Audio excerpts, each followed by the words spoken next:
I'd like to propose an experiment. Close your eyes and imagine that you've just achieved everything you desire. Do you have money? Freedom? Recognition? You no longer need to ask for help or justify your decisions. Now notice who comes to mind. Who is happy? Who feels uncomfortable? Who makes a comment disguised as a joke? Who starts reminding you of how you used to be? Your mind already knows those answers. It has studied every gesture, every silence, and every change of tone for years. That's why it can stop your growth before the conflict even happens. It would rather ruin a real opportunity than risk losing a relationship it already knows. The brain is capable of building a perfect prison and then congratulating itself for keeping you safe. But what it calls security might just be a life designed not to bother anyone. And when you finally understand this, you discover a truth that's hard to forget. Not everyone wants to see you become rich.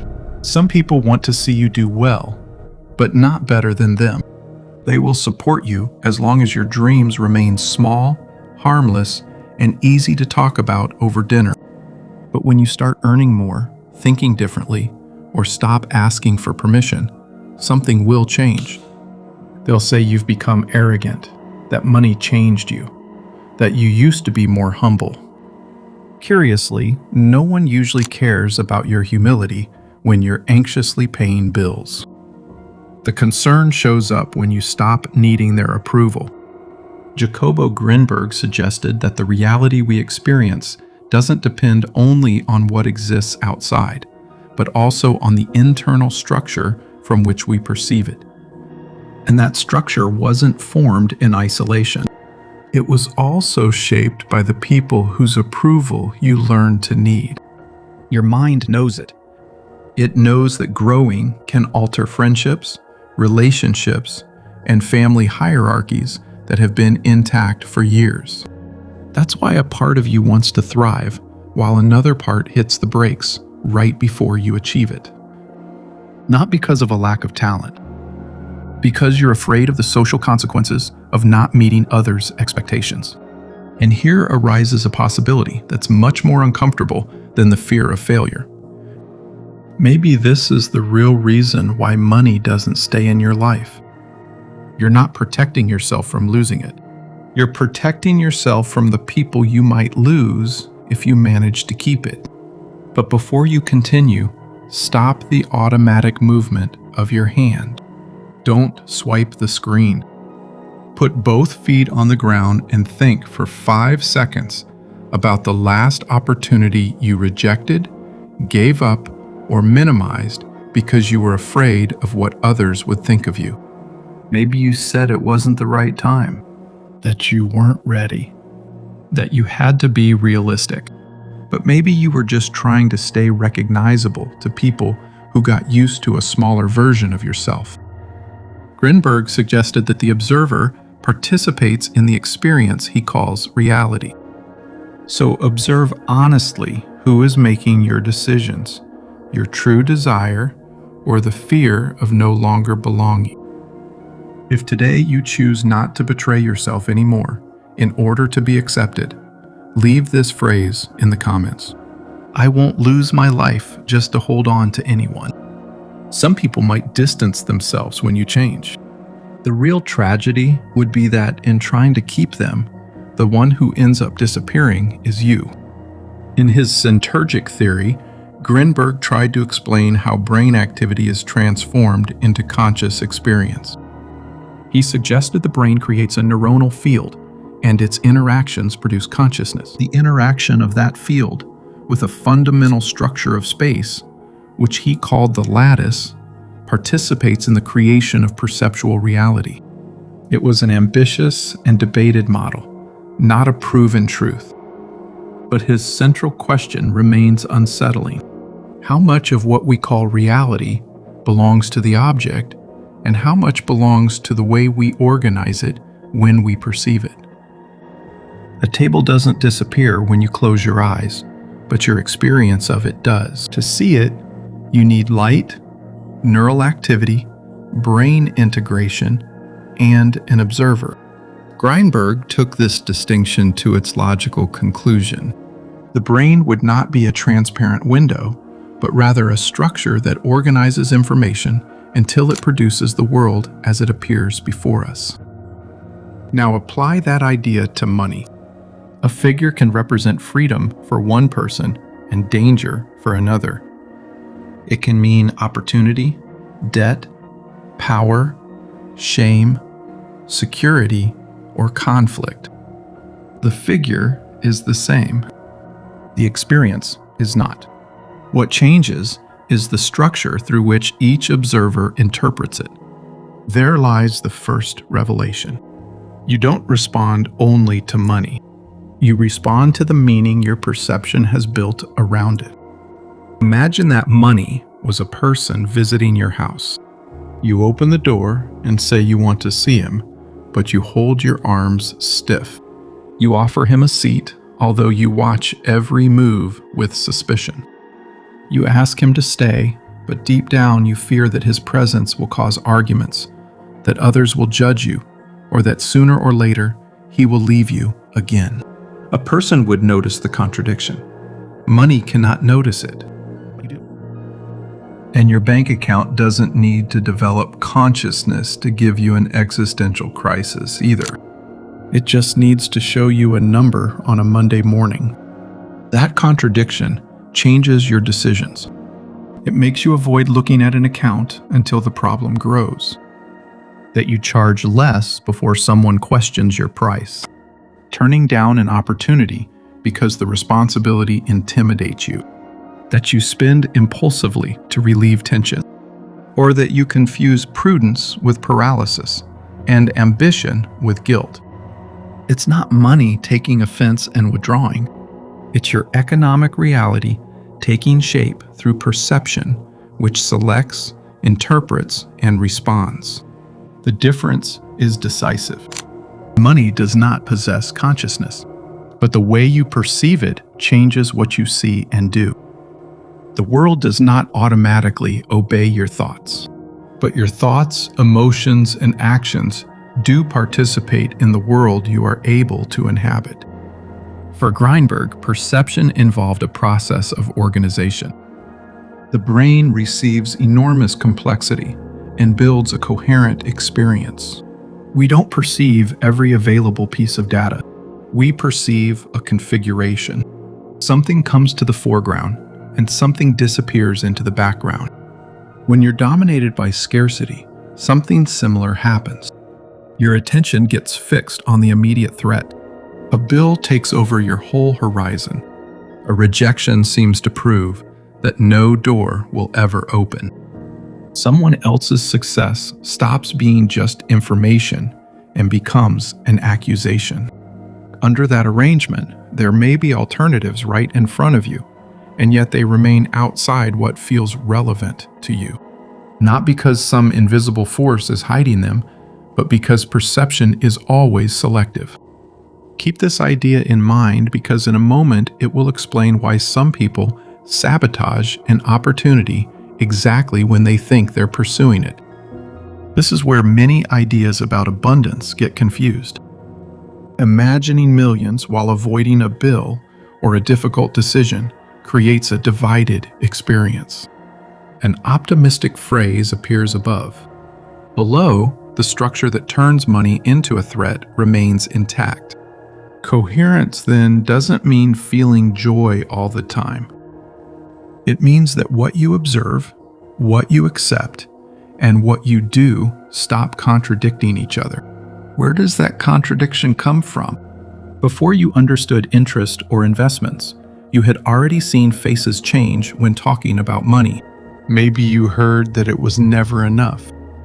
Maybe you learned that charging was taking advantage, that having too much made people bad, or, on the other hand, that without money you were worthless and losing was unforgivable. No one needed to give you a theory. Repeated scenes were enough. Fear did the rest. He's an extraordinary employee. He arrives before everyone else, works for free, and never asks for vacation. The problem is that he also makes decisions, decisions that no one asked him to make. Over time, those scenes stopped feeling like lessons and started to feel like reality. That's one of the most powerful operations of perception, to hide its own process. We don't see the filter. We see the world through it, and we believe that the world is exactly like that. Grinberg became interested precisely in that enigma. If experience is the final result of an extraordinarily complex organization, the observer often confuses the result with the origin.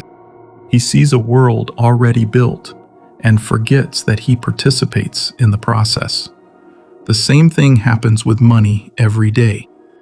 Someone thinks, I can't ask for that amount because no one would pay it. It seems like an objective description, but it might contain a memory of rejection, a learned expectation, and an interpretation that hasn't been tested yet. Another person receives an unexpected sum and thinks, I have to spend it before I lose it. It seems like a spontaneous decision, but it could be a way to quickly return to a familiar state. It's like living with an invisible editor. That editor cuts out opportunities that seem too big, intensifies the warning signs, and keeps every scene that confirms the old story. Then it shows you the finished movie and tells you this is reality. And since you never see the discarded footage, you believe it. But the editor has a weakness.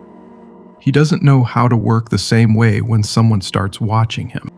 And that's where Grinberg's proposal stops being an abstract idea and becomes an uncomfortably practical tool. This is where the central conflict emerges.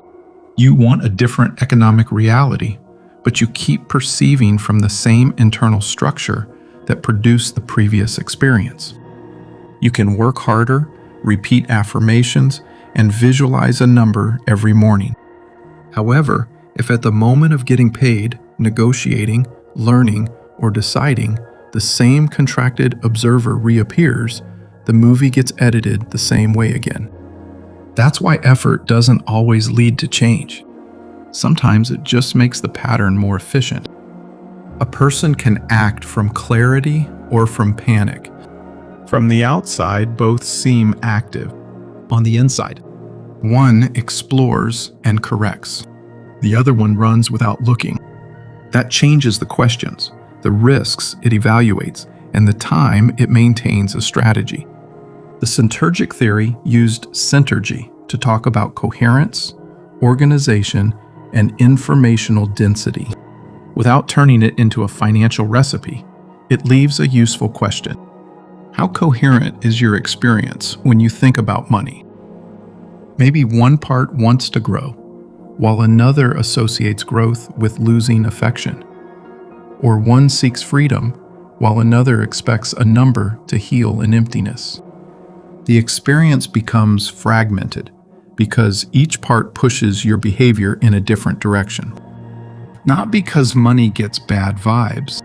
And now, the most costly mistake of the process appears. Most people try to eliminate that contradiction as soon as they feel it. He meditates. He reaches a certain calm, and he thinks he has changed. He should. Then he opens the bank. An unexpected charge arrives, or a client rejects a proposal. The body tenses up. Then you repeat it louder. I am abundant. Everything flows to me. If the discomfort remains, conclude that you practiced incorrectly or that you need to believe more strongly. But that moment of contraction does not interrupt the practice. That moment is the practice.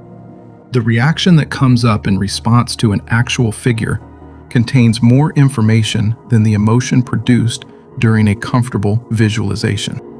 It's the moment when the invisible editor leaves traces.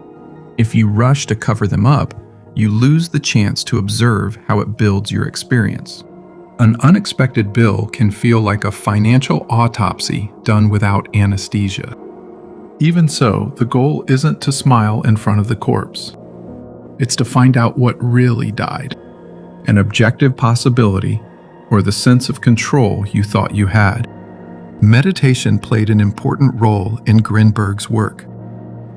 Among his proposals was self-referential meditation, aimed at observing the content of experience and the observer himself. The key was not to immediately replace an unpleasant perception with a nicer one. It was to expand awareness, to include not only what appeared, but also the point from which it was being observed. Applied to money, this completely changes the exercise. You no longer just ask, "How can I feel abundance?" You ask, "Who am I when this amount appears? What part of the experience am I turning into absolute reality? What disappears from my perception when fear comes in?" Those questions don't make money fall from the sky. They do something more uncomfortable and more useful. They bring visibility back to the process that was deciding in secret. And when that process becomes visible, two corrections appear. The second one seems simpler, but it's where most people fall into the same trap again. A positive phrase on your lips and panic perfectly alive in your chest. Here come the two changes that can transform the relationship. The first is to stop practicing only when you're calm and start observing yourself when the pattern is activated. Choose a specific and recurring moment. Checking your balance, sending a quote, collecting a debt, receiving an invoice, or listening to a conversation about earnings. That moment will be your laboratory. Next time, don't try to feel rich or dramatize the discomfort. Stop and record. What changes first in the body? What conclusion appears without evidence? What do you want to do to escape the feeling? Then add a question. Am I observing a fact or the interpretation my story has built around that fact? The balance is a fact. I'll never get out of this. It's an interpretation. A client said no. No one will pay what I'm worth. That's an interpretation. The price went up. I'll never be able to have something like that. It's a prediction turned into apparent reality. Separating the fact from the construction doesn't eliminate the problem, but it creates space. And where before there was only one automatic response, now a choice begins to emerge. Don't underestimate that space. A different decision almost never comes crashing through the door. First, it shows up as a 2-second pause, where the old pattern is still shouting, but it no longer has the microphone all to itself. The second change is to let go of the perfect emotion and look for coherence between perception and action. You don't need to feel enthusiasm if you're scared. You need to acknowledge the fear without giving it absolute control. Coherence can sound like this. This figure scares me, and yet I'm going to review it carefully. I'm afraid they'll reject my price, and yet I'm going to justify it clearly. I don't know how to manage this amount yet, and that's why I'm going to learn before risking it. Notice the difference. There's no acting. The experience is neither denied nor turned into destiny. You include what you feel and add an action that's compatible with the reality you want to build. That's much deeper than repeating, "I'm a millionaire."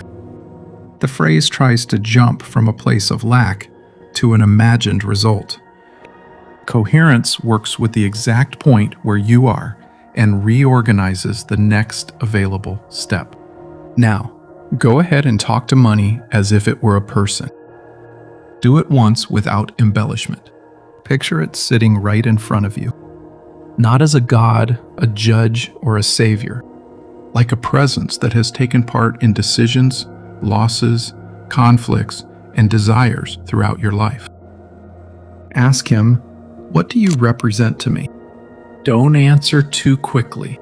Maybe a sense of security will come up. Maybe freedom. Maybe approval, power, danger, or the promise that someday you'll finally be enough. That last answer matters because if you expect money to prove your worth, every figure will become a verdict. It will never be just information. Then admit what's necessary. I'm afraid of you. I chase you. I reject you when others have you. I spend you so I don't feel small. I need you to solve something that doesn't depend on you. Don't look for the most positive phrase. Look for the truer one.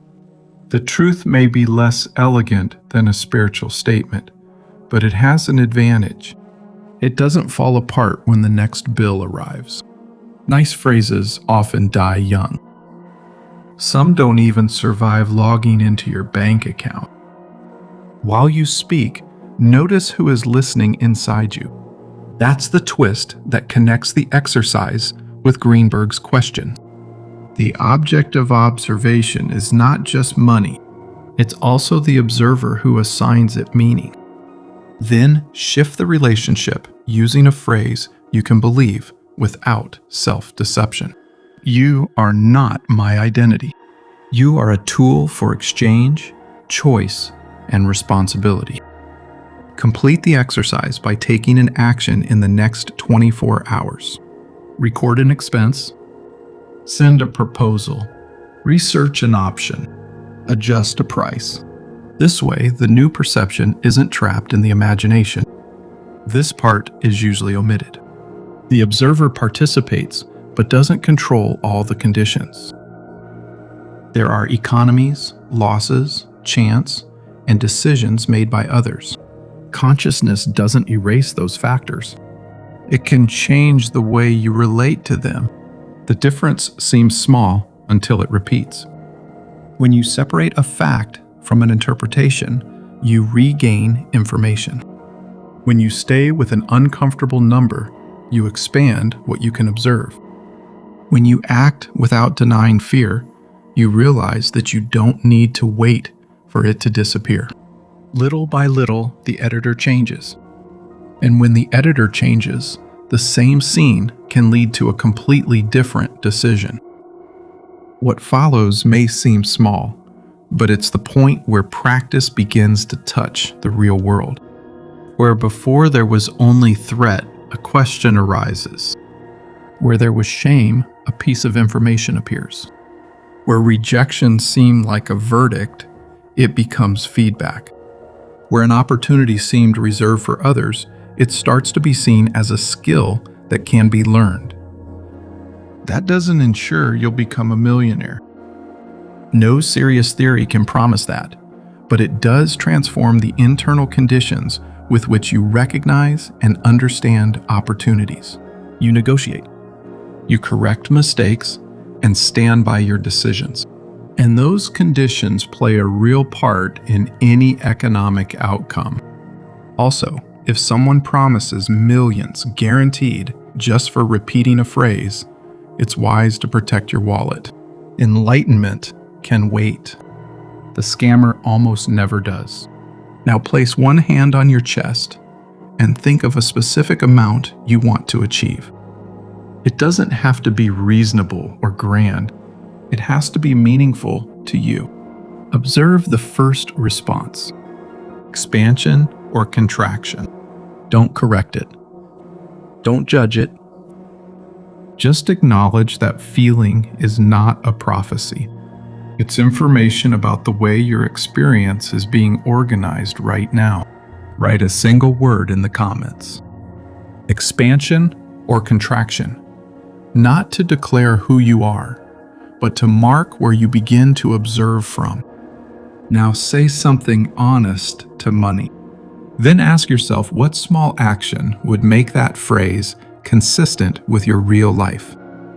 Maybe you'll discover that money was never the person who needed to hear you. The person who needed to listen was the one who showed up inside you every time money came up in the conversation. Because the final question isn't whether you can force reality to give you what you want. The question is whether you can observe clearly enough the reality you build before acting in it. Grinberg dedicated his work to exploring that frontier. the place where brain activity, perception, and consciousness become experience. His theory left open questions and controversial proposals, but also an intuition that's hard to forget. What is perceived, and the one who perceives, cannot be separated as easily as we assume. Maybe that's why changing your relationship with money doesn't start by earning more. It starts by seeing more clearly. Seeing fear without confusing it with the future. The number without making it your identity.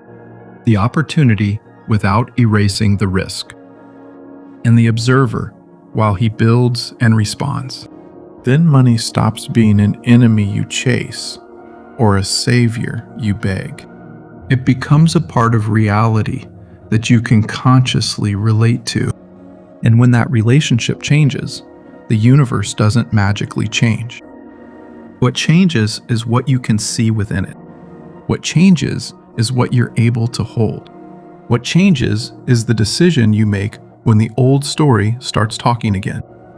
And sometimes a completely different financial reality begins right there. Not when money finally listens to you, but when you stop unconsciously obeying everything you learned to say about it,